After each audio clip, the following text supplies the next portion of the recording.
Picture yourself alone in a dark cell when suddenly the doors clank open. The prison guards come in and take you out for your final walk to your death sentence. This is the reality in 24 states still today. However, all 50 states need to eliminate the death penalty. The death penalty has a long history as one of the oldest forms of retribution. In fact, it dates back to biblical times. Exodus 21 states, "But if there is serious injury, you are to take life for a life." In the United States, the death penalty has also had a long history. On December 26, 1862, 38 Sioux Indians were put to death for their roles in the Dakota conflict.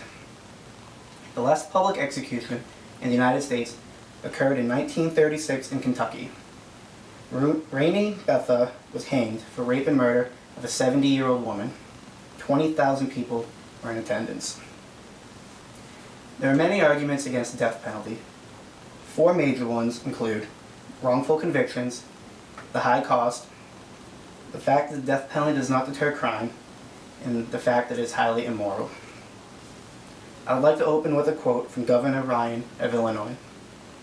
"I cannot support a system which, in its administration, has proven so fraught with error and has come close to the ultimate nightmare, the state's taking of innocent life. Until I can be sure that everyone sentenced to death in Illinois is truly guilty, until I can be sure with moral certainty that no innocent man or woman facing lethal injection, no one will meet that fate."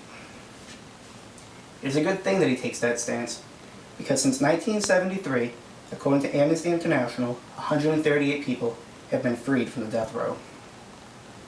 39 cases of execution have occurred where there have been compelling evidence of innocence or serious doubt of guilt. There are many factors that go into a wrongful conviction. Amnesty International lists 4 major ones. They include perjured testimony, false eyewitness accounts, police misconduct, and false confessions.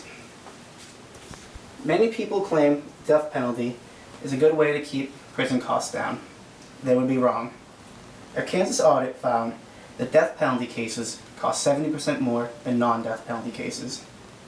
Maryland has said that a death penalty case can cost up to $3 million, and California could save as much as $126 million by eliminating the death penalty. Rob Warden, director of Northwestern Law School Center on Wrongful Convictions, claims that Illinois can save millions of dollars in an appeal against the death penalty. The FBI has also released data that shows that the death penalty is not a deterrent. They claim that states without the death penalty had lower homicide rates than the national average.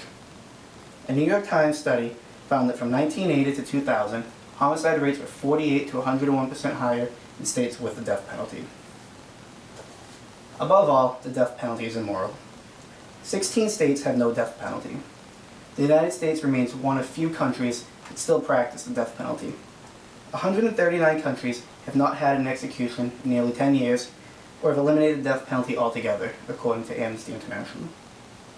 39% of people in the United States believe that life without parole is a better sentence than the death penalty.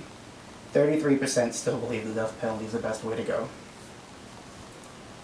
A Connecticut petition to eliminate the death penalty, written and signed by families of people who have been murdered, also call for the end of the death penalty.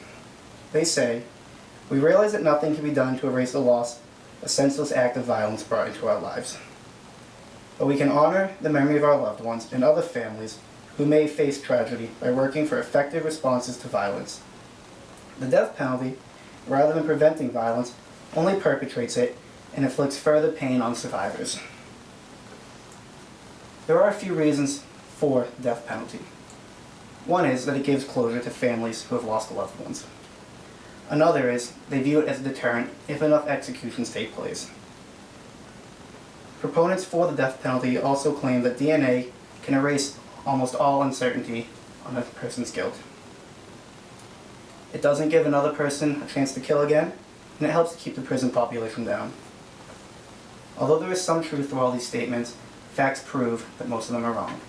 The death penalty does cost more, it does not keep the prison population down by much, and it does nothing to deter crime. Although the debate on the death penalty will continue to be a volatile debate, it will not end until the death penalty is eliminated. Thank you.